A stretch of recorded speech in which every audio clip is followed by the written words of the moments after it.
What's up, everybody? How you doing? Brainsmasher here. It's been a long time since I did a My CD Collection update, so this one goes out to Justin Stubbs for asking me to get back into it. I've been really enjoying him doing it, so I've been kind of wanting to get back into doing this. So yeah, I've been doing like lots of collection updates, yada yada yada, special videos, this and that. But mainly what I want to do on the channel is go through my collection, A to Z, everything, metal and not, one by one, and just talk about it. I'm a little hoarse right now, so bear with me on that. Hoarse because I went to Chicago this weekend and saw one of my favorite groups, Detachment, play live. It was pretty fucking awesome. Met a couple of subscribers. That was so cool. Didn't even expect that, I guess. I guess I didn't. I haven't really been to a show much to speak of since I've been doing this YouTube stuff. So that was really cool to just kind of realize, wow, people like recognize me in a crowd. So thank you for saying hi. Really appreciate your support and all that. And dude, I can't remember your name, but dude from St. Paul who bought me the Suffering Hour CD. That album fucking rules. I'm going to do a little review of it in another video, but really appreciate that. So, what we're going to be listening to, NUMA. Just like on Seinfeld. NUMEN. This is a Spanish black metal group, as you can tell, with the trees and the illegible logo, black and white kind of stuff. Really, really love this album. This is, I don't know, they're still an active band, but it's their last album from 2007, so it's been a good 10 years since they did anything, so I don't know, how active can you be if you haven't done anything in 10 years? Anyways, this is super cool, vicious, super blasty kind of stuff. Kind of have a hard time really likening it to anything else, or comparing it guitar-wise. The guitars are really, really interesting. And the drumming is just fucking infernal. Seriously, it's not as unrelenting as Dark Funeral's super 100% blasting drumming. There's a lot more variety to chew on in the drums, but it is about that fast. And when it is unrelenting, it is fucking pummeling, icy cold riffing. It's kind of melodic. There's really no bullshit on here. It's just fucking straightforward, vicious, nasty, anti-Christian black metal from Spain. I guess the drummer also plays in L4, which, as far as I know, is a band that isn't even close to this fast. So when I saw that there was a connection to L4, I was like, that's the same L4 that I know about. So that's that. Where we left off in my last video, which was, I think, March or so, we left on Destroyer 666. So we're picking up with one of the greatest thrash bands to ever exist out of Germany. We're talking about Destruction, of course. So I picked this up at Milwaukee Metal Fest 98, just thinking, I've heard about this band Destruction. They sound pretty good. I like thrash a little bit, getting into thrash when I was about 18, 19 or so. And blind bought this, just kind of thinking, Destruction, looks good. Bloody cover on it, you know. I was also kind of drawn to it because it had an EP and a full-length album on it. But man, little did I know, this is one of the most incredible thrash metal albums ever fucking recorded, with a really sick EP attached to it. So SPV put this out. This is some kind of weird German release. It had like a German sticker on it when I bought it, but yeah, this is just the absolute best example of German thrash metal as far as I'm concerned. You know, you've got your Sodoms and your Creators, and those guys can all write amazing riffs all day long, but really just the production on this, Eternal Devastation, for me is just absolutely perfect. And I think the thing that sets Destruction apart from a lot of other German thrash metal bands is the speed and intensity that they work with. They just kind of took it up another notch, I think. Bands like Tankard also kind of had a little bit more intensity than those bands, but and that's really, I can think, what draws me in. I like when thrash is just so off the rails that you think it's just, well, so intense that you think it's going to fly off the rails. Whereas for Creator, I just think it's a little bit more laid back, a little bit more subdued and pensive. And, you know, sometimes I'm in the mood for that, but usually I'm in the mood for something that's just super intense and fun to listen to. I saw Destruction live with Creator one time back in 2003 or something like that. And my neck, the next day, the day after that fucking show, my neck would not fucking move. We had to go, it was in Chicago. We had to go out for breakfast the next day after the show, and I had to eat like this. Because I couldn't fucking move anything. I had to do like this. I probably pounded 10 PBRs or so that night, and I don't know, it was a good fucking time. The only other Destruction album I have on CD is this Live Without Sense. It's a live record. Came out in 89, so this probably would have been maybe around the Cracked Brain era. I'm not so good with their discography. Honestly, Eternal Devastation is pretty much always what I want to listen to when I want to listen to Destruction. But this is a good live album. I don't think a lot of people listened to that Live Without Sense when I picked it up used probably a year or so after I picked up that one when I was 19 or 20 or so. Next, we've got Dead Hedenska Folk split with Abyssic Hate, united in Heathen Blood. Bloodless Creations of Melbourne, Australia put this out in probably 98 or so. I don't really know much about this label, but this is kind of a interesting union of bands. Abyssic Hate, I really love their Suicidal Emotions album, but that album is a much different direction for Abyssic Hate's other material, which I'm not all that familiar with. I don't really listen to this very often, but the Dead Hedenska Folk side is pretty great. I'm kind of a fan of them. I've also got their demo tape. I'm not sure what it's called, but Abath plays drums on the demo. But I believe, actually I think Abath might play on this side anyways. Either way, Norwegian band, Australian band, and it kind of just sounds like 90s era Norwegian black metal. Maybe I ought to put Dead Hedenska Folk in my next Norwegian one. For the longest time, I had two different copies of this on CD that I found in used bins for some reason, and the only difference that I could find was that the address given for Abyssic Hate was a different address, and I could never find the verification online that there was like two different versions of this record. So it was really weird. What a weird story, huh? Next, we have, bet you never heard of these guys, Detachment, Suspended in Stone. These guys are friends of mine. They're local. This guy was the guitar player was my roommate for many, many years. Les Olahauser right there.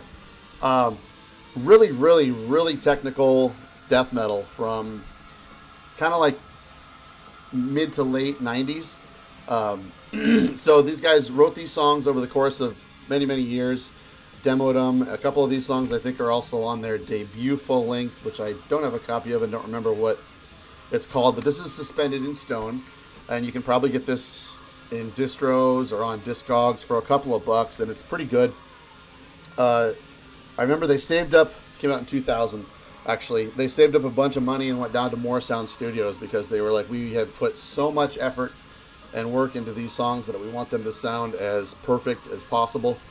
I remember him telling me that Jim Morris said that he was going to call up Chuck Schuldiner, or he actually did call up Chuck Schuldiner to ask him if he was going to come down, or could come down and play a couple of solos on the record. And can you imagine the fucking boner you would get from that almost happening?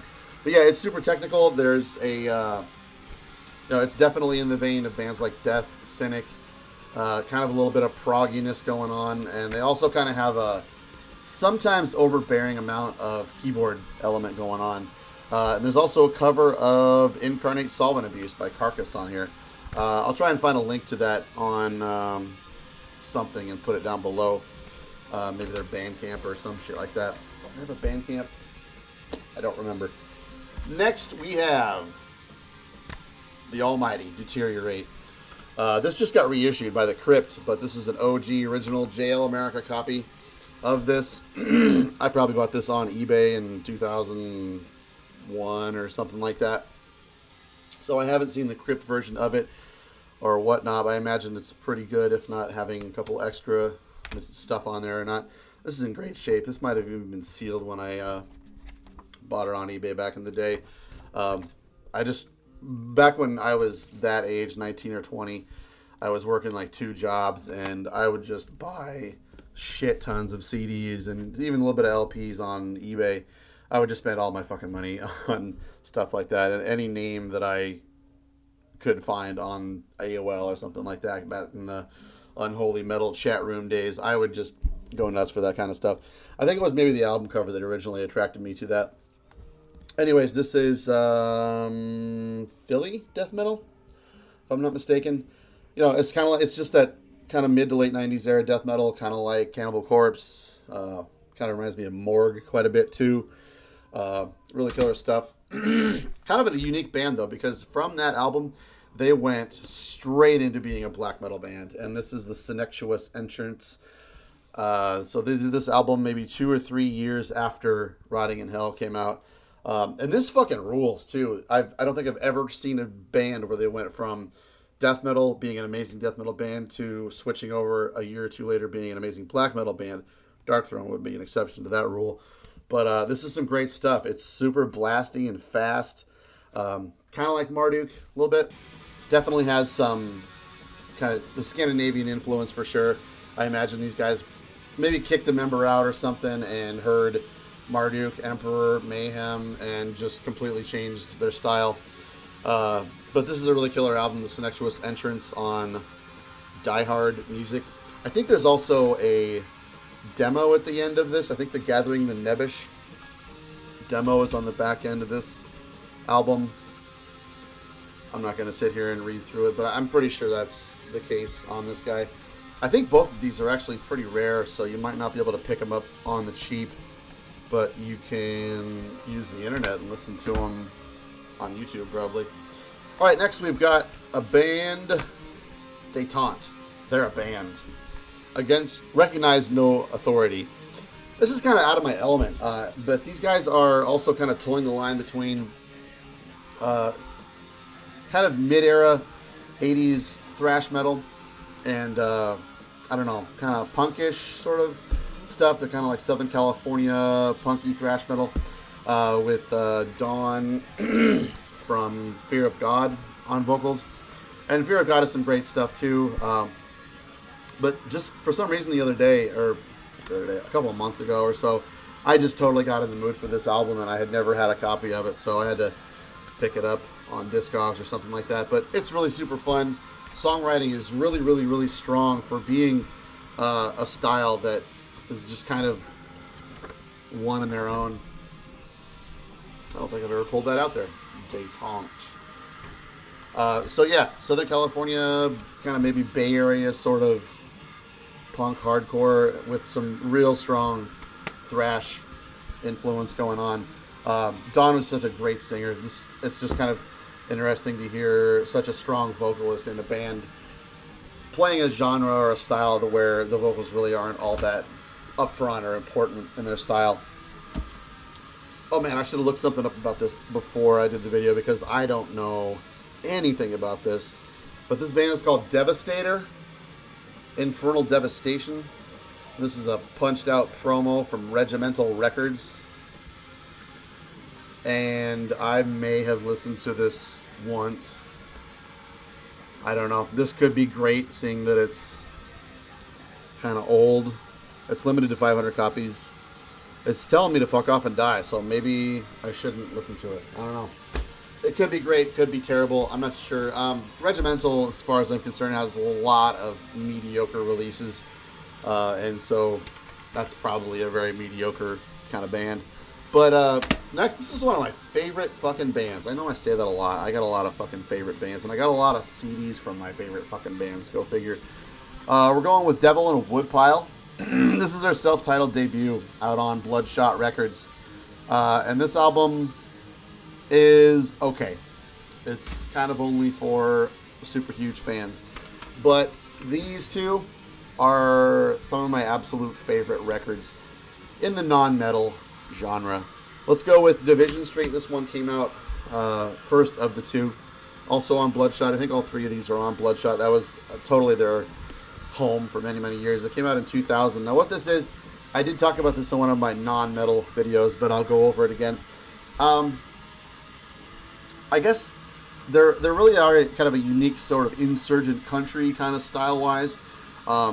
They're kind of taking old classic songs from blues era, Appalachian folk kind of stuff, and stripping them down, kind of washing them over the washboard, and just kind of making their own style out of them.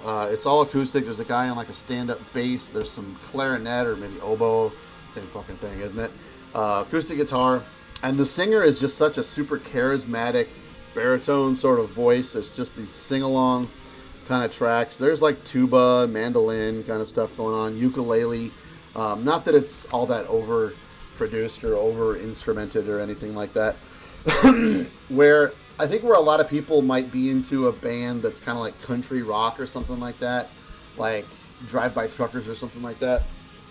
I would rather usually go all the way and find something that's out on the end of the branch rather than something that's a little more safe or something that's maybe kind of melding a style that I'm familiar with something that I'm not all that familiar with. And that's really where Devil in a Woodpile is so strong for me. These songs just get stuck in my head for days and days and days. So definitely, please check this stuff out. So after that came out in 2000, it seemed like a fucking eternity between 2000 and the release of this one in 2005. I kept thinking, like, are they done? Are they ever going to release another record? They did break up after this one, but it's called In Your Lonesome Town. And it is every bit as good as Division Street. Maybe even a little bit better, but potato, tomato, whatever. So these guys were out of Chicago. And, again, just kind of doing the same thing. Taking all these old songs. There's a couple of originals here and there, too. But taking these Southern blues kind of folk and Appalachian songs and giving them their own style. There's even a song on here that's kind of led by clarinet or oboe or whatever. Totally reminds me of like a Leon Redbone kind of song, but feel good songs is just something great to put on when you're in the mood for something completely different. And every once in a while I do just kind of shut the door on metal and I turn to some really weird stuff. And Devil in a Woodpile is just one of my absolute favorite groups. So, that's going to do it for today. Thanks for joining me. Check this stuff out or I'll fucking kill you. See you next time.